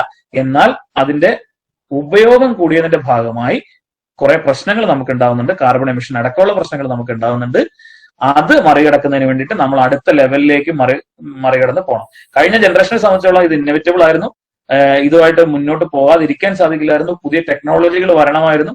ആ ടെക്നോളജികളിലുള്ള വളർച്ച ഇപ്പം ഏകദേശം അതിന്റെ ഒരു മെച്യൂരിറ്റിയിലേക്ക് എത്തിക്കൊണ്ടിരിക്കുന്നു. മെച്യൂർ ആയിക്കൊണ്ടിരിക്കുന്നതിന്റെ ഭാഗമായി നമ്മൾ അതിലേക്ക് മാറുക എന്നുള്ളതാണ് അടുത്തത് ചെയ്യേണ്ടത്.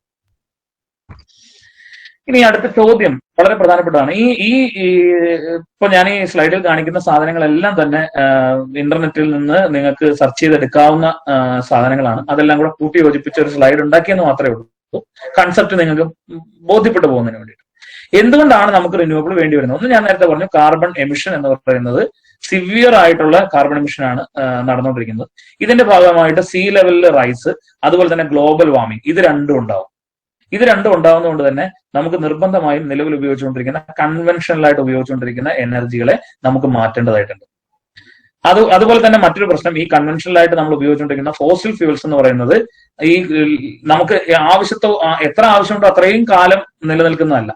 നേരത്തെ പറഞ്ഞ പോലെ തന്നെ വരുന്ന കുറച്ച് വർഷങ്ങളിലേക്ക് മാത്രം. ഇപ്പൊ ഓയിൽ റിസർവ് നോക്കുക. ഓയിൽ റിസർവ് എന്ന് പറയുന്നത് വരുന്ന 50 വർഷത്തിനകത്ത് ഓയിൽ റിസർവ് ഇല്ലാതായി പോകും. ഓയിൽ ഏറ്റവും കൂടുതൽ ഉപയോഗിക്കുന്നത് പറഞ്ഞാൽ ട്രാൻസ്പോർട്ടേഷൻ മേഖലയിലാണ് ഏറ്റവും കൂടുതൽ ഉപയോഗിക്കുന്നത്. നിങ്ങൾക്കറിയാം, നിങ്ങൾ ഉപയോഗിച്ചുകൊണ്ടിരിക്കുന്ന നിങ്ങൾ കാറായാലും നിങ്ങളുടെ സ്കൂട്ടർ ആയാലും അതുപോലെ തന്നെ നമ്മുടെ പൊതു ട്രാൻസ്പോർട്ടുകളായാലും എല്ലാം നമ്മൾ ഡിപ്പെൻഡ് ചെയ്യുന്നതെന്ന് പറഞ്ഞാൽ ഒന്നെങ്കിൽ ഡീസൽ അല്ലെങ്കിൽ പെട്രോൾ എന്നുള്ള രീതിയിലാണ് പോകുന്നത്. ഇതിന്റെ പരമാവധി കാലഘട്ടം എന്ന് പറയുന്നത് വരുന്ന 50 വർഷമാണ്. ഈ 50 വർഷങ്ങൾക്ക് ശേഷം നമുക്ക് ഇതിനൊരു ഓൾട്ടർനേറ്റീവ് നിർബന്ധമായിട്ടും ഉണ്ടാവേണ്ടതുണ്ട്. ആ ഓൾട്ടർനേറ്റീവ് ഉണ്ടാവണമെങ്കിൽ ഇപ്പോഴേ നമുക്ക് വ്യത്യാസം വരുത്തണം. കേരളത്തിന്റെ ഒരു കോൺടെക്സ്റ്റ് എടുത്തു കഴിഞ്ഞാൽ കേരളത്തിനെ സംബന്ധിച്ചിടത്തോളം കേരളം ഇപ്പൊ മുന്നോട്ട് വയ്ക്കുന്ന പ്രധാന ആശയങ്ങളിലൊന്ന് കേരളത്തിലെ മുഴുവൻ വാഹനങ്ങളും വൈദ്യുത വാഹനങ്ങളായി 2030 മാറ്റണം എന്നുള്ളതാണ് നമ്മൾ ഇന്ന് കണ്ടിട്ടുള്ള പ്രധാനപ്പെട്ട മാറ്റങ്ങളിലൊന്ന്.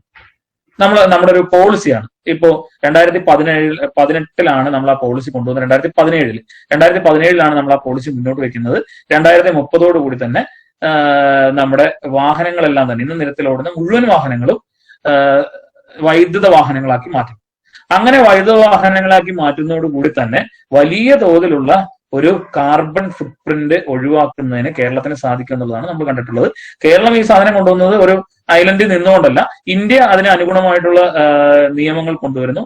ഇന്ത്യ ഗവൺമെന്റ് ഈ കാര്യത്തിൽ നല്ല രീതിയിലാണ് മുന്നോട്ട് പോയിക്കൊണ്ടിരിക്കുന്നത്. ഇതിന്റെയൊക്കെ അടിസ്ഥാനത്തിലാണ് കേരളത്തിലും ഈ മാറ്റം കൊണ്ടുവരുന്നതിന് വേണ്ടിയിട്ട് നമ്മൾ ചെയ്യുന്നത്. പല മാറ്റങ്ങളും ആദ്യം നടത്തുന്നു അല്ലെങ്കിൽ ഭംഗിയായി നടത്തുന്നു എന്നുള്ള പ്രത്യേകത കേരളം ഈ ഘട്ടത്തിൽ നിലനിർത്താനാണ് ഉദ്ദേശിക്കുന്നതെന്ന് മാത്രം.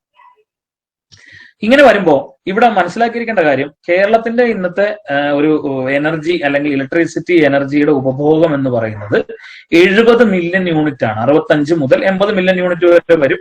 ഒരു ആവറേജ് നമുക്ക് 70 മില്യൺ യൂണിറ്റ് എന്ന് വിചാരിക്കാം. 2020 എത്തുമ്പോഴത്തേക്ക് ഇത് ശരിക്കും ഈ വർഷം ഇപ്പൊ നമുക്ക് ശരിക്കും പറഞ്ഞാൽ ഇത് റെക്കോർഡ് കൺസപ്ഷൻ വരേണ്ട സമയമാണ്. ഈ സമയം 2019 ഏകദേശം ഏപ്രിൽ, മെയ്, ജൂൺ മാസങ്ങളിലാണ് നമ്മൾ ഏറ്റവും കൂടുതൽ വൈദ്യുതി ഉപയോഗിച്ചിട്ടുള്ളത്. നിങ്ങളുടെ ഒരു കാലഘട്ടം നോക്കി ഏകദേശം 88 മില്യൺ യൂണിറ്റ് വൈദ്യുതി നമ്മൾ ഉപയോഗിച്ചിട്ടുണ്ട്. ക്രമാനുഗതമായിട്ട് അതിന്റെ ഒരു വർധനമാണ് സാധ്യതയായിട്ട് കാണുന്നത്.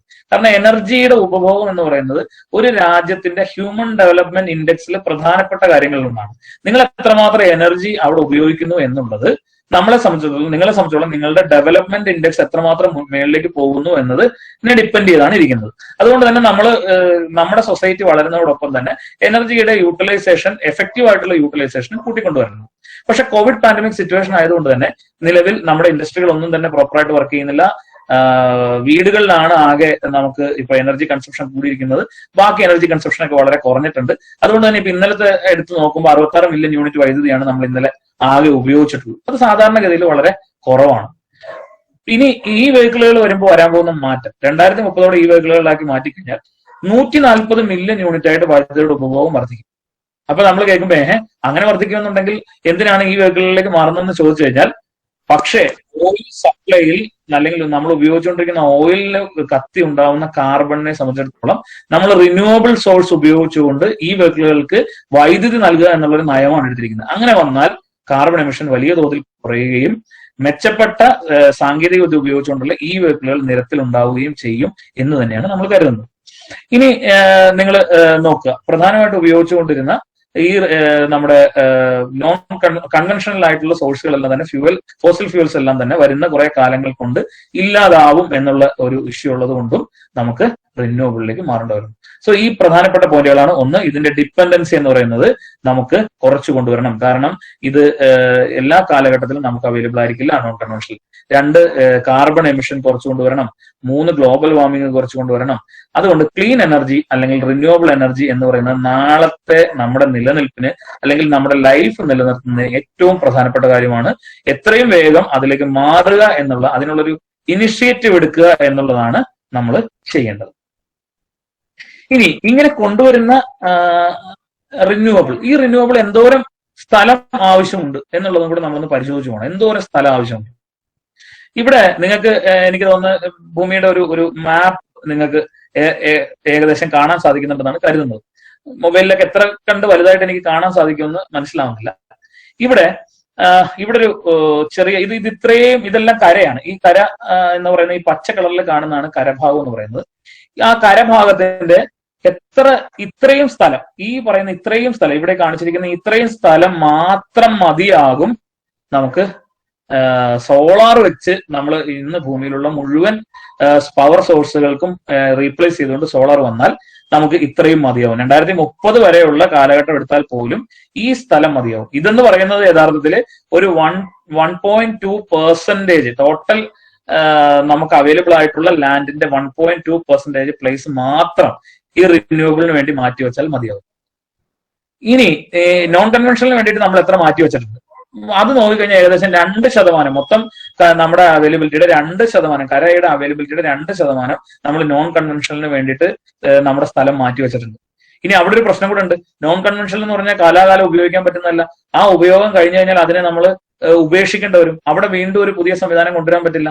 പക്ഷെ ഇപ്പൊ സോളാർ വെക്കുന്ന കണ്ടീഷനിൽ നിങ്ങൾക്ക് ഒരു വ്യത്യാസം, ഒരു 20-25 വർഷത്തിനകത്ത് അതിനകത്ത് വലിയൊരു മാറ്റം വരുന്നു എന്ന് വിചാരിക്കുക. പുതിയ ടെക്നോളജി വന്നു കഴിഞ്ഞാൽ അവിടെ ഇരിക്കുന്ന സോളാറിനെ മാറ്റിക്കൊണ്ട് പുതിയ സോളാർ വെച്ചുകൊണ്ട് നമുക്ക് മുന്നോട്ട് പോകാൻ പറ്റും. അതായത് ആ റീയൂസ്, സ്ഥലത്തിന്റെ റീയൂസും കൂടെ നമുക്ക് നടത്താനായിട്ട് സാധിക്കും. ഇത് തന്നെയാണ് വിൻഡിന്റെ കാര്യവും. വിൻഡിന്റെ കാര്യം ഇവിടെ ശ്രദ്ധിച്ചാൽ 2030 എത്തുമ്പോഴേക്കും ഏകദേശം 5.85 മില്യൺ സ്ക്വയർ കിലോമീറ്റർ സ്ഥലം നമ്മൾ ഇതിനു വേണ്ടി മാറ്റിവെക്കുകയാണ്, വിൻഡിന് വേണ്ടി മാത്രം മാറ്റിവെക്കുകയാണെങ്കിൽ ഭൂമിയിലുള്ള മുഴുവൻ എനർജി ആവശ്യകതയും അതിന് നികത്താനാവുമെന്നാണ് ഇതൊരു ഏകദേശ കണക്കാണ്. ഈ ഏകദേശ കണക്ക് ലാൻഡ് ആർട്ട് ജനറേറ്റേഴ്സ് എന്ന് പറഞ്ഞിട്ട് ഒരു സംഘമാണ് ഇത് കണ്ടെത്തിയിരിക്കുന്നത്. അവരുടെ ചില കണക്കുകളുടെ അടിസ്ഥാനത്തിലാണ് നമുക്ക് എത്ര വൈദ്യുതി ആവശ്യം വരും, അങ്ങനെ എത്ര വൈദ്യുതി ആവശ്യം വരുമ്പോൾ എത്ര എന്തിനു വേണ്ടി റിന്യൂവബിൾ സോഴ്സ് അതിന് വേണ്ടി വരും, ഓരോ റിന്യൂവബിൾ സോഴ്സിന് എന്തോരം സ്ഥലം വേണ്ടി വരും, അത് കണ്ടുപിടിക്കാൻ ഒട്ടും ബുദ്ധിമുട്ടില്ല. ഇപ്പൊ ഒരു എക്സാമ്പിൾ പറഞ്ഞു കഴിഞ്ഞാൽ നമുക്ക് ഒരു മെഗാവാട്ടിന്റെ സോളാർ വെക്കണമെങ്കിൽ നമുക്ക് ഏകദേശം 3.5 ഏക്കർ സ്ഥലം മതി. 3.5 ഏക്കർ സ്ഥലം നമുക്കുണ്ടെങ്കിൽ നമുക്കത് വെക്കാനായിട്ട് സാധിക്കും. ഈ ഭൂമിയുടെ സ്ഥലത്തിന്റെ ലഭ്യത പറയുമ്പോൾ കേരളം പോലുള്ള സ്ഥലങ്ങളിൽ വളരെ വ്യത്യസ്തമാണ്. കേരളത്തിൽ സ്ഥല ലഭ്യത ഇല്ല എന്നുള്ളത് പ്രധാനപ്പെട്ടതാണ്. പക്ഷെ ഇവിടെ കാണേണ്ട ഒരു കാര്യം, വൺ വേൾഡ് വൺ ഗ്രിഡ് എന്നുള്ള രീതിയിലേക്ക് ഇതിനെ മാറ്റിമറിക്കുക എന്നുള്ളതാണ് അടുത്ത ജനറേഷനിൽ നിങ്ങൾ ചെയ്യേണ്ട, അല്ലെങ്കിൽ നമ്മൾ എല്ലാവരും കൂടെ ചേർന്ന് ചെയ്യേണ്ട ഒരു കാര്യം. One world one grid. സോളാറിന്റെ ഏറ്റവും വലിയ പ്രശ്നങ്ങൾ ഒന്നായി പറയുന്നത് ഡേ ടൈമിൽ മാത്രമേ അതിന് വൈദ്യുതി നൽകാനാവുള്ളൂ. ഡേ ടൈം അല്ലാത്തപ്പോൾ അതിന് വൈദ്യുതി നൽകാൻ സാധിക്കില്ല. പക്ഷെ വൺ വേൾഡ് വൺ ഗ്രിഡ് എന്നുള്ളൊരു കണ്ടീഷനിലേക്ക് വന്നാൽ നിങ്ങൾക്കറിയാം, ഒരു പ്രദേശത്ത് രാത്രിയാവുമ്പോൾ മറു പ്രദേശത്ത് അവിടെ സൂര്യപ്രകാശം പൂർണ്ണമായി ലഭിക്കും. എന്ന് പറഞ്ഞാൽ ഇതിനെ മാറ്റി മാറ്റി ഉപയോഗിച്ചുകൊണ്ട് ഓരോ സ്ഥലങ്ങളെയും മാറ്റി മാറ്റി ടാപ്പ് ചെയ്തുകൊണ്ട് സമയത്തിന്റെ ക്രമം അനുസരിച്ച് മാറ്റി മാറ്റി ടാപ്പ് ചെയ്തുകൊണ്ട് ഭൂമിയിലെ എല്ലാ സ്ഥലത്തും ഒരേപോലെ വൈദ്യുതി എത്തിക്കാനായിട്ട് സാധിക്കും. ഇതൊരു വലിയ സ്വപ്നമാണ്. ആ സ്വപ്നത്തിലേക്ക് എത്തുക എന്ന് പറയുന്നത് ഇന്നത്തെ നമ്മുടെ ഇതുവരെയുള്ള നമ്മുടെ ടെക്നോളജിക്കൽ അഡ്വാൻസ്മെന്റിനെ നോക്കുമ്പോൾ അതും സാധ്യമാണ് എന്നുള്ളതാണ് നമുക്ക് ഇത് സംബന്ധിച്ച് പറയാനുള്ള ഒരു കാര്യം.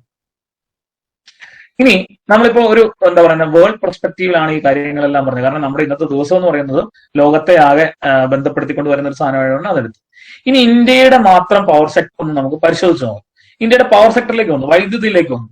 ഇവിടെ നിങ്ങൾ നോക്കിയാൽ മനസ്സിലാവും നമ്മുടെ തെർമൽ എനർജി എന്ന് പറയുന്നത്, അതായത് ഫോസിൽ ഫ്യൂവൽസുമായിട്ടുള്ള നമ്മുടെ ഡിപ്പെൻഡൻസി എന്ന് പറയുന്നത് 62.1%. മൊത്തം ഇൻസ്റ്റാൾഡ് കപ്പാസിറ്റിയുടെ 62.1% നമ്മളെ സംബന്ധിച്ചിടത്തോളം തെർമലാണ്. ഇനി ഹൈഡ്രോ എന്ന് പറയുന്നത് നമുക്ക് 12.35% ഉണ്ട്.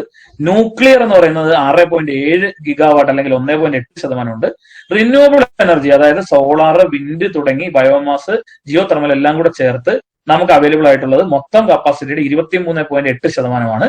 ഇത് ഏകദേശം 88 ഗിഗാവാട്ടാണ് വരുന്നത്. 371 ഗിഗാവാട്ട് അല്ലെങ്കിൽ 372 എന്നാണ് ഇപ്പൊ പറയുന്നത്. 372 ഗിഗാവാട്ടാണ് ഇന്ത്യയുടെ ഇൻസ്റ്റാൾഡ് കപ്പാസിറ്റി എന്ന് പറയുന്നത്. ഇത് ഇന്ത്യയിലെ മുഴുവൻ വൈദ്യുത ആവശ്യകതയും പൂർണ്ണമായി തീർക്കത്തക്ക രീതിയിലുള്ള കപ്പാസിറ്റിയാണ്. ഇന്ത്യയെ സംബന്ധിച്ചുള്ള ഇന്ത്യ ഇപ്പൊ പവർ സർപ്ലസ് ആയിട്ടുള്ള ഒരു രാജ്യമാണ്.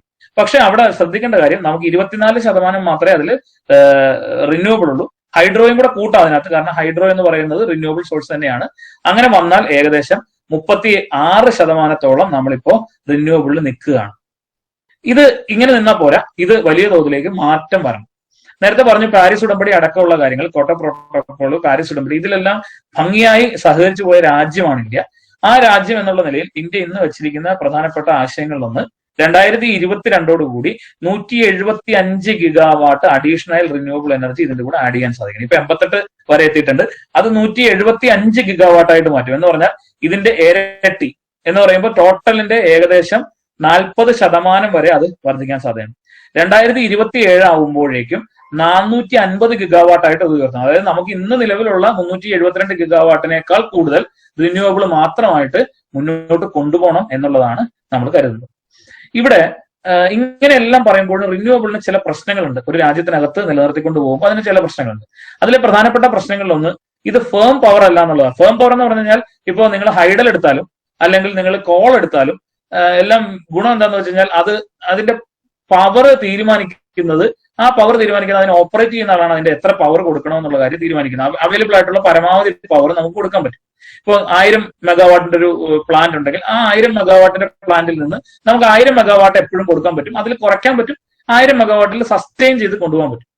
കാരണം സോഴ്സ് എന്ന് പറയുന്നത് അത് എപ്പോഴും ഒരു കോൺസ്റ്റന്റ് ആയിട്ടാണ് ആ സോഴ്സ് നിൽക്കുന്നത്. പക്ഷെ സോളാറും വിൻഡിന്റെയും കാര്യം അങ്ങനെയല്ല.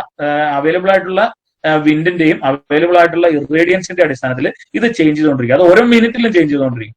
അതുകൊണ്ട് തന്നെ ഇതിന്റെ പ്രശ്നം എന്ന് പറയുന്നത് നമുക്ക് മുൻകൂട്ടി കണ്ടുപിടിക്കാനായിട്ട് ഇപ്പൊ ഫോർകാസ്റ്റിംഗ് നടക്കുന്നുണ്ടെങ്കിലും അത് അത്ര ഭംഗിയായി ഫോർകാസ്റ്റ് ചെയ്ത് കൊണ്ടുവരാൻ സാധിക്കില്ല. ഫോർകാസ്റ്റിംഗ് ഇവിടെ ഒരു ഇഷ്യൂ എന്നുള്ളത് നിങ്ങളുടെ ലോഡ് എന്ന് പറയുന്നത്, അല്ലെങ്കിൽ നമ്മൾ ഉപയോഗിച്ചുകൊണ്ടിരിക്കുന്ന ഡിമാൻഡ് എന്ന് പറയുന്നതും എപ്പോഴും ചേഞ്ച് ചെയ്തുകൊണ്ടിരിക്കുന്നത്. ഇപ്പൊ ഞാനിവിടെ ലാപ്ടോപ്പ് ഓൺ ചെയ്തു, നിങ്ങൾ അവിടെ ഓരോ മൊബൈൽ ഓൺ ചെയ്യുന്നു. മൊബൈൽ ഓൺ ചെയ്യുന്നതിനിടയ്ക്ക് തന്നെ ചിലപ്പോൾ ചില ആൾക്കാർ ചാർജർ കുത്തുന്നു.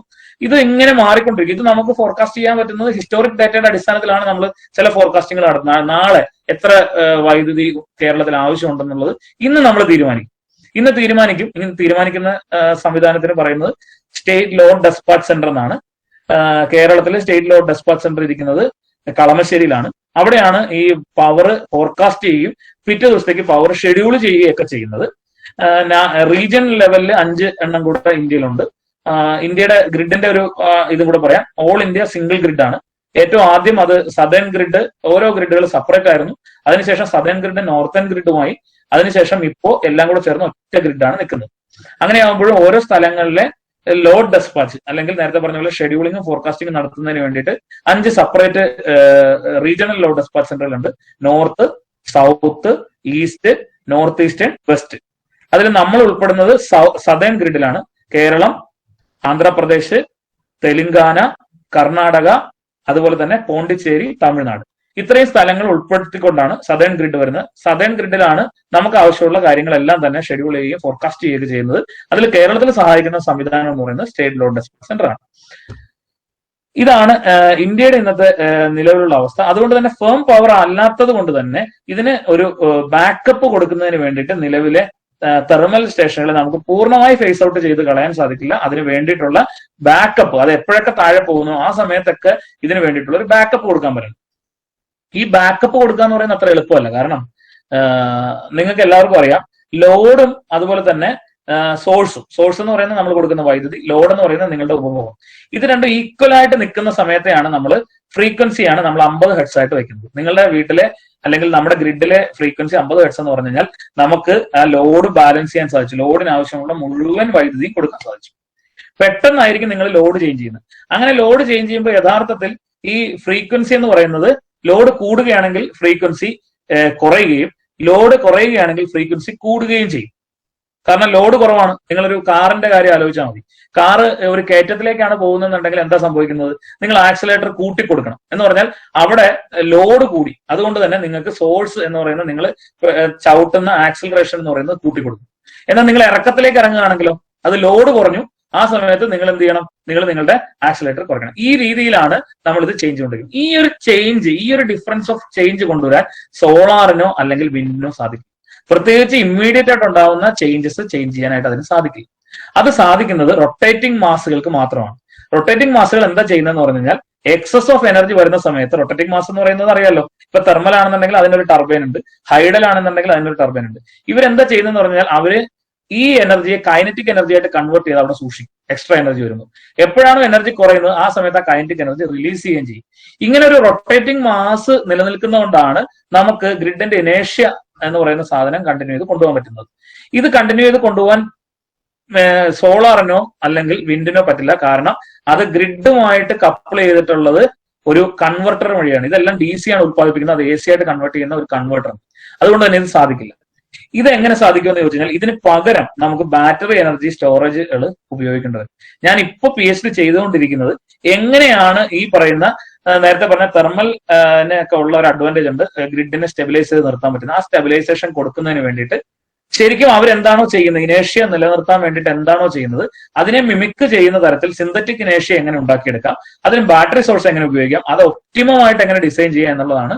ഇതിപ്പോ ഒരു വാസ്റ്റ് ടോപ്പിക് എന്നുള്ള രീതിയിൽ നമ്മൾ ആദ്യം തുടക്കമാണ്, ഞാനിത് സ്റ്റാർട്ട് ചെയ്തിട്ടേ ഉള്ളൂ. അതുകൊണ്ട് തന്നെ ഇപ്പൊ അതിലാണ് നിൽക്കുന്നത്. അത് കുറച്ചും കൂടെ സ്പെസിഫിക് ആക്കി കൊണ്ടുവന്നായിരിക്കും നമ്മൾ പ്രോജക്റ്റ് അവസാനിപ്പിക്കുന്നത്.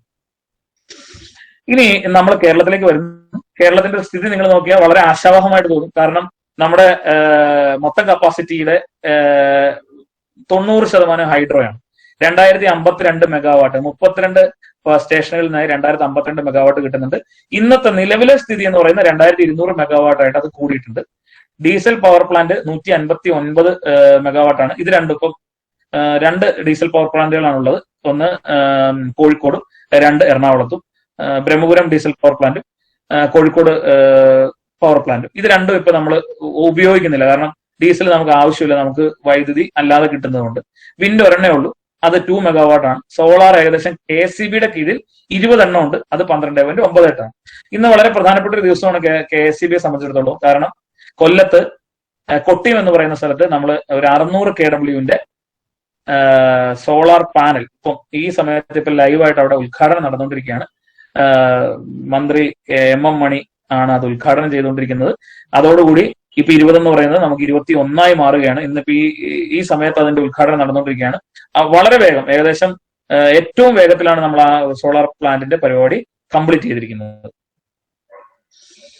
കേരളത്തിൽ ഇതിന് ഈ പറയുന്ന ഇതെല്ലാം ഉൾക്കൊണ്ടുകൊണ്ട് കേരള സർക്കാരും KSCBയും ചേർന്ന് നടപ്പാക്കുന്ന സോളാർ വ്യാപനത്തിന് വേണ്ടി ചേർന്ന് നടപ്പാക്കുന്ന പദ്ധതിയാണ് സൗര പദ്ധതി. ഇത് ഊർജ്ജ കേരള മിഷൻ എന്ന് പറഞ്ഞിട്ട് 2018 ജൂലൈയിൽ ബഹുമാനപ്പെട്ട മുഖ്യമന്ത്രി ഉദ്ഘാടനം ചെയ്ത സംസ്ഥാന ഗവൺമെന്റിന്റെ പ്രോഗ്രാമിൽ പെട്ട ഒരു പ്രോഗ്രാമാണ് സൗര എന്ന് പറയുന്നത്. ബാക്കിയുള്ള 4 പ്രോഗ്രാമുകൾ, 5-ൽ 4 പ്രോഗ്രാമുകളും വൈദ്യുതി മേഖലയുമായി ബന്ധപ്പെട്ട് തന്നെയാണ്. വിതരണ മേഖലയെ ശക്തിപ്പെടുത്തുന്നതിന് വേണ്ടിയിട്ട് ദ്യുതി, അതുപോലെ തന്നെ ട്രാൻസ്മിഷൻ മേഖലയെ ശക്തിപ്പെടുത്തുന്നതിന് വേണ്ടി ട്രാൻസ്ഗ്രിഡ്, അതുപോലെ സേഫ്റ്റിയുമായി ബന്ധപ്പെട്ട് സേഫ്, അതുപോലെ ഫിലമെന്റ് ഫ്രീ കേരള എന്ന് പറഞ്ഞ എനർജി സേവിങ്ങിനുള്ള പദ്ധതി. ഇങ്ങനെ 5 പദ്ധതികളാണ് സമഗ്ര വികസനം നിലനിർത്തിക്കൊണ്ട് കേരള സർക്കാർ തീരുമാനിച്ചത്. അതിലൊരു പദ്ധതിയാണ് സൗര എന്ന് പറയുന്നത്. സൗര പദ്ധതിയുടെ ഭാഗമായി 500 മെഗാവാട്ട് പുരപ്പുറങ്ങളിൽ നിന്നും 200 മെഗാവാട്ട് ഇൻഡിപെൻഡന്റ് പവർ പ്രൊഡ്യൂസേഴ്സിൽ നിന്നും 150 മെഗാവാട്ട് സോളാർ പാർക്കിൽ നിന്നും 100 മെഗാവാട്ട് ഫ്ലോട്ടിംഗ് സോളാറിൽ നിന്നും 50 മെഗാവാട്ട് കനാൽ ടോപ്പ്, കനാലിന്റെയൊക്കെ ടോപ്പിൽ നിന്നും അല്ലെങ്കിൽ ഹൈവേയിൽ നിന്നും ഹൈവേ സൈഡിൽ നിന്നും ഉണ്ടാക്കാമെന്നാണ് നമ്മൾ 2018 തീരുമാനിച്ചത്. എന്നാൽ 2018 അത് തീരുമാനിച്ചിരുന്നെങ്കിലും 2018, 19, 20 കാലഘട്ടത്തിൽ വന്നിട്ടുള്ള ഫ്ലഡ്, അതുപോലെ തന്നെ ഇപ്പൊ ഉണ്ടായിരിക്കുന്ന കോവിഡ് പാൻഡമിക് സിറ്റുവേഷൻ നമുക്ക് ഒരു പരിധിക്ക് മുകളിലേക്ക് ഈ പദ്ധതിയെ ഇപ്പൊ കൊണ്ടുപോകാനായിട്ട് സാധിച്ചിട്ടില്ല. എങ്കിലും വരുന്ന 2021 ഫെബ്രുവരി മാസം 28 കൂടി ഇതിൽ നിന്ന് ഏകദേശം ഒരു 70% അച്ചീവ് ചെയ്യാൻ സാധിക്കുമെന്നാണ് നമ്മൾ കരുതുന്നത്.